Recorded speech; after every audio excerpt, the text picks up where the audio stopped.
It's another Manly Monday, and this Manly Monday, hopefully the mic issue is fixed. It seems okay, because I want to talk about, well, the Ed Piskor suicide and how it's affected some people I know and work with.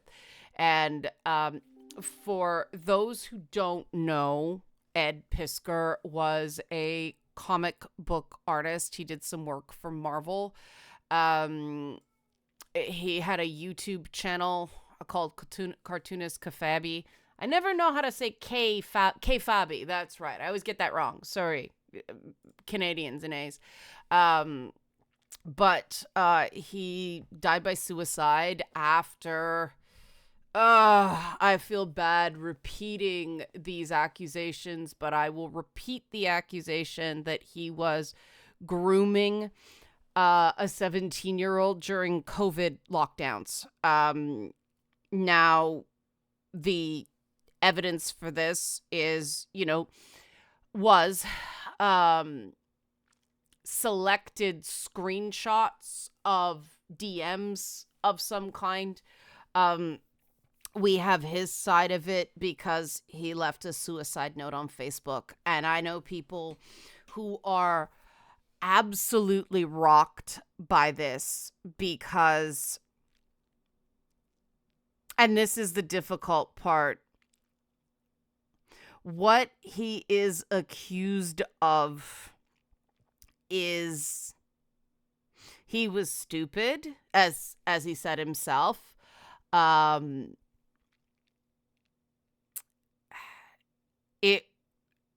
He claims it appeared to be more inappropriate than it actually was. Even if we take the worst case scenario, it's creepy but not harmful, right? And I try to think of some exchanges that I had with comic book artists when I wasn't that young, but I was pretty young. They probably were very much like that, and I considered them harmless. And so, two things here, and I don't want to belabor this because I'll get accused of making it about me, which I'm not. This is a tragedy. Three things, actually. One, these punishments have to fit the crime. Again, I believe the claims. Ed Piskor didn't deny the claims, but it was just talk. There isn't even an accusation of any photos being swapped. It's just the use of the term groomer, which we know gets thrown around a lot. I get called a groomer just because I support inclusion of trans people. There has to be some way of holding people accountable without losing $70,000 contracts and having art exhibitions postponed. And I mean, an art exhibition, one can argue that's a privilege, fair, but someone losing their livelihood, losing the ability to pay their bills because they talked to the wrong person. I think that, and that's all he's been accused of, is, basically inappropriate conduct. We can't blame the young woman who came forward and said what happened, because I don't believe for a second she predicted this when she spoke up. People have to be able to talk about what happened to them. Personally, I don't think the internet is the place for it. I think that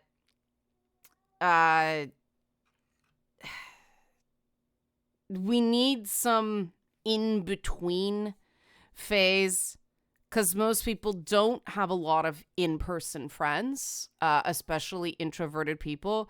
Making friends in the real world is increasingly hard. Everybody's very busy. Nobody has any money, so on and so forth.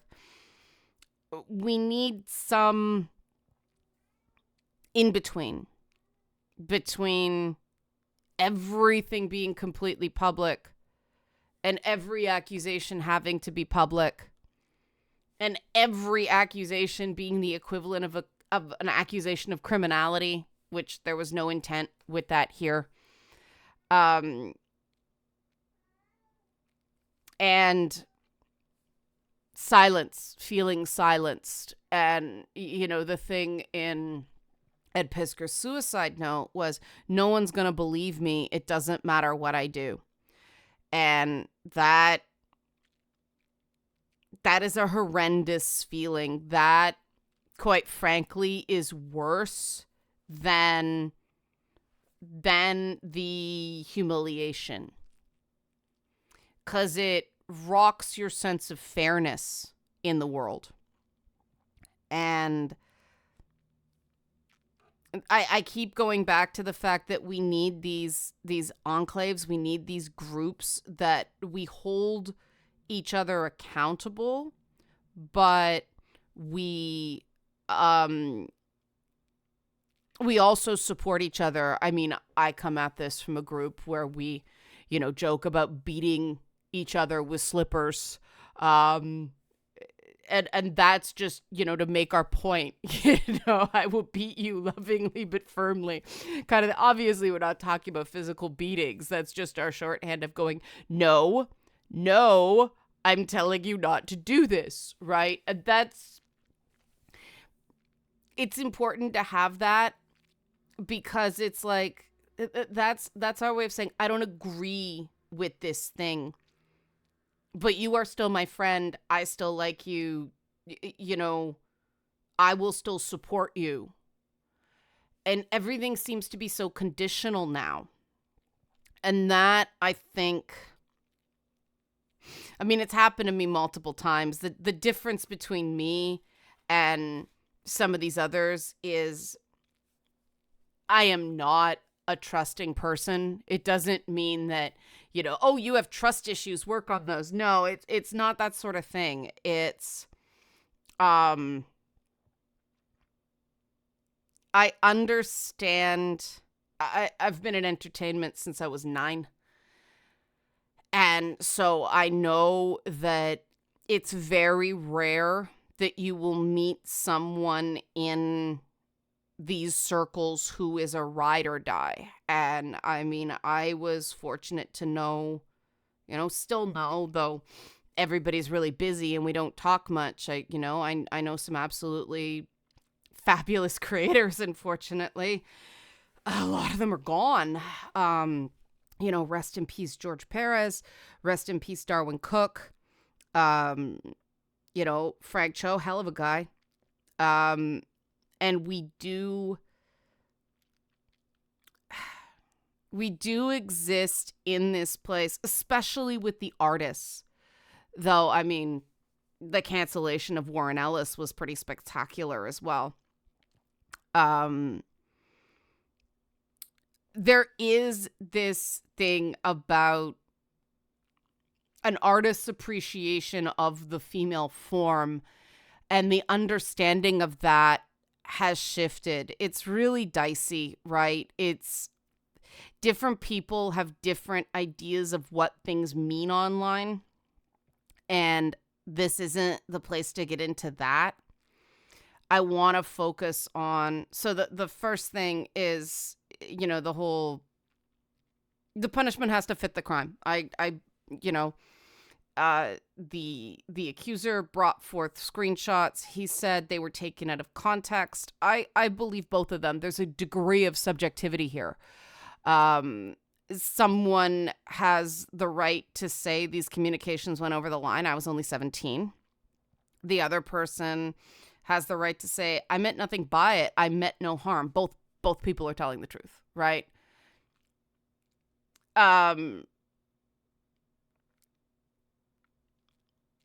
there's that. There's how we handle this broad strokes. There's the real savage reality of the comic book industry that I stepped back from because I found it too toxic. There is a lot of inappropriate behavior in comics. I was sexually assaulted in the lobby of the San Diego Convention Center by a comic book artist who was drunk. I assume he was an artist. He had a dealer's badge. He posed for me with a picture, grabbed my ass, kissed me full on the mouth, and walked away full on in view of security, who was only there to check badges. There's a problem. Ironically, I was cosplaying Brandy from Liberty Meadows at the time. I got groped and mistreated more in that girl next door, shorts and a t-shirt and Ked sneakers cosplay than any other cosplay I did. I don't know why. There's a problem in comics, and I think that it's not being handled properly. But in this case, the facts of what happened are really not in dispute. Where we're at is a guy is dead because he overstepped in conversation. But that's not the whole story, right? There was obviously a real lack of support. And, there's been a debate on this channel again and again and again about lonely men and what we do about it and whose responsibility it is to do something about that. And I don't think it should be a question of responsibility. I think it's just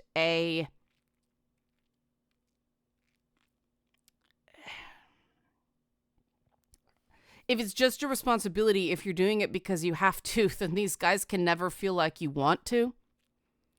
And I know some really, really, really good guys who are struggling with very similar thoughts to Ed Piskor. And I know they're good people. You shouldn't have to be a perfect person to be considered a good person. We all make mistakes. Lord knows I do. And again, don't want to make this about me, but I do know what it's like to be canceled for piddly shit stuff. At this point, right now, it's not a problem because, it's mainly one-on-one stuff. I can get by with a relatively small group. When we finally get the game demo out, when life stops kicking Mary, Just, and I in the face and causing increasing delays, that'll be a different story. It will become relevant. I'm aware that every shitty thing that every person believes I did will come back up. It sucks. I've been dealing with this since I was 9. I'm used to it. Does it mean I don't have very difficult days? No, sure I do. I don't want other people to have to be as cynical and nihilistic as I am about things. I want better for other people. I feel very strongly about change, so everybody doesn't have to be as guarded and borderline paranoid as I am. It's not ideal. I miss being able to open up to people. I miss being able to just tell people what's going on. The amount I have to worry about discretion and security with things does cause high cognitive load and slows me down with other things. I accept the responsibility. I understand it's important, but I really just wish we didn't live in this world. I have to accept we do. And I think that if the note Ed Piskor left behind speaks to real loss and real loneliness, and the tragedy of it is that it would have blown over And the thing is, you can't say he would have gotten another gig because, oh my God, in comics, it's savage.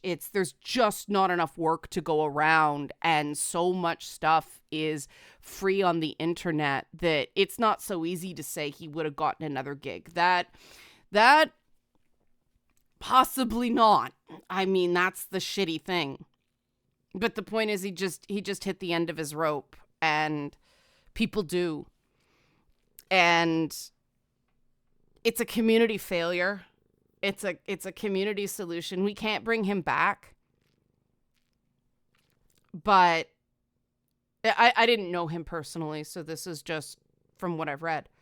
But I do think I do think we have to start seeing men as feeling beings more. And there's a bit of give and take about this that I'll be talking more about in the coming weeks here. But I do think that we can do better here.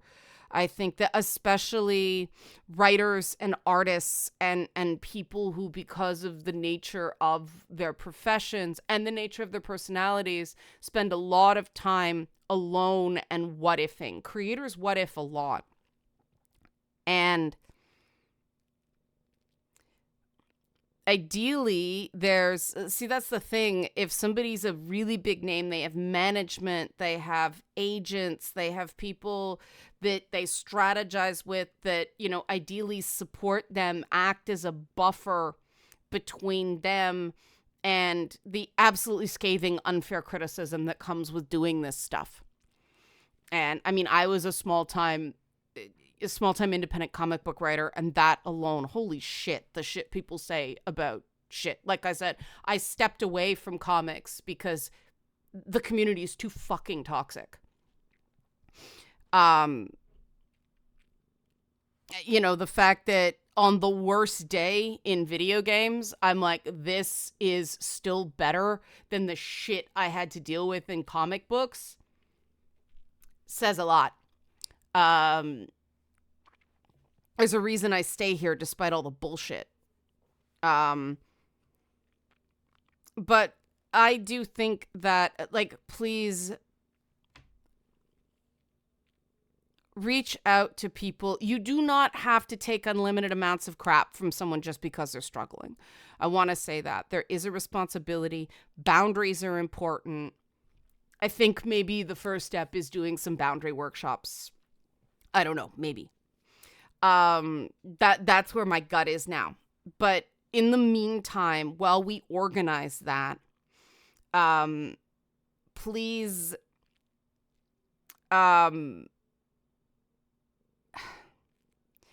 check in with the creatives of all genders that you know. How are you doing? Do you need to talk? I owe my buddy John a call. It's been years, and it's just been it's one of those things where I want to put enough time towards it that I end up putting no time towards it because I never have that much time, and I'm letting perfect be the enemy of the good, and I'm gonna have to stop that because some of these guys are getting older. I mean, Ed was only 41, but it doesn't take much to send a message to someone and say, you matter. It is sometimes a lot to deal with the bitterness, to deal with their sense of unfairness. Sometimes they can take it out on you. I'm not talking about anybody particular here. I'm just TV producer, used to be in comics, video games, creatives have black moods. And you can set boundaries on that. And the importance of setting boundaries there is you don't have to step completely away. You can go, look, I understand you're upset right now. I can't let you talk to me that way. If you talk to me that way again, I'm going to end this call. I'll talk to you in a couple of days. That "I'll talk to you in a couple of days" is a really important piece of messaging because they need to know that it's not over.